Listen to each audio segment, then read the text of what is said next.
স্বরাষ্ট্র উপদেষ্টা, আইন উপদেষ্টা এবং পররাষ্ট্র উপদেষ্টাকে পদত্যাগ করতে হবে। আগামী 48 ঘন্টার মধ্যে নিষিদ্ধ লীগের বিরুদ্ধে এলাকাভিত্তিক চিরুনি অভিযান শুরু করতে হবে।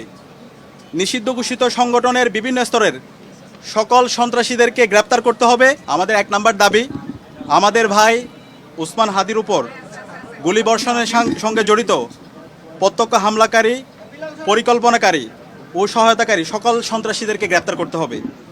গোয়েন্দা সংস্থা সহ রাষ্ট্রের সকল সংশ্লিষ্ট অর্গানকে দ্রুত জবাবদিহির আওতায় নিয়ে আসতে হবে এবং যাদের গাফলতি প্রমাণিত হবে তাদের বিচারের মুখোমুখি করতে হবে। একই সঙ্গে যারা এই হামলাকে সমর্থন জুগিয়েছে, হাদি ভাই এবং জুলাই বিপ্লবীদের হত্যাযোগ্য করে তুলেছে, সেই কালচারাল ফেসিস্টদেরকে সামাজিকভাবে বয়কট করতে হবে। এইসব ব্যবস্থা অনতিবিলম্বে দৃশ্যমান করতে হবে। 2 নম্বর দাবি, আগামী 48 ঘন্টার মধ্যে নিষিদ্ধ লীগের বিরুদ্ধে এলাকাভিত্তিক চিরুনি অভিযান শুরু করতে হবে। নিষিদ্ধ ঘোষিত সংগঠনের বিভিন্ন স্তরের সকল সন্ত্রাসীদেরকে গ্রেপ্তার করতে হবে এবং সব ধরনের অবৈধ অস্ত্র উদ্ধার করতে হবে।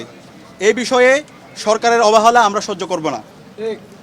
3 নম্বর দাবি, ভারতীয় আধিপত্যবাদের বিরুদ্ধে প্রথম ও অপরিহার্য পদক্ষেপ হিসেবে খুনি হাসিনাকে দেশে ফিরিয়ে এনে তার বিরুদ্ধে মানবতা বিরোধী অপরাধে প্রদত্ত রায় কার্যকর করতে হবে।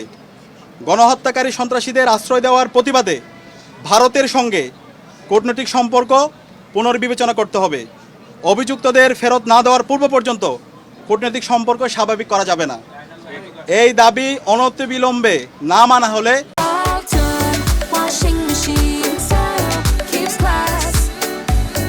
এবং আইন শৃঙ্খলা পরিস্থিতি দৃশ্যমান পরিবর্তন না দেখাতে পারলে স্বরাষ্ট্র উপদেষ্টা, আইন উপদেষ্টা এবং পররাষ্ট্র উপদেষ্টাকে পদত্যাগ করতে হবে। এই 3 দফা দাবি আমরা জানিয়েছি এবং একই সাথে আমরা গতকাল থেকে বাংলাদেশের সকল ছাত্র সংগঠন, সিভিল সোসাইটি, সাংবাদিক এবং জুলাইয়ে যে সমস্ত সংগঠনগুলো তৈরি হয়েছে, জুলাইয়ের যারা আমাদের সহযোদ্ধা ছিল, আমরা সবার সাথে গতকাল থেকে যোগাযোগ করছি, মিটিং করছি।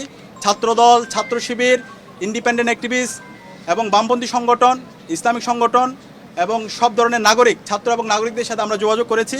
আমরা সারা দেশে সবাইকে ঐক্যবদ্ধ হওয়ার জন্য আমাদের ফেসিবাদের বিরুদ্ধে, আমাদের কমন এনিমি ভারতের যারা বাংলাদেশে দাসত্ব কায়েম করতে চায় এবং একই সাথে এই পতিত ফেসিস্টদের বিরুদ্ধে আমাদের ঐক্যবদ্ধ হওয়ার জন্য আমরা সবার সাথে কথা বলেছি এবং সকল ফেসিবাদ বিরোধী যারা আন্দোলন সংগ্রাম করেছে সবাই একমত হয়েছে এবং খুব দ্রুতই সকল ফেসিবাদ বিরোধী আমরা যারা জুলাই একসাথে নেমেছিলাম আমাদের সম্মিলিত কর্মসূচি আপনারা দেখতে পাবেন।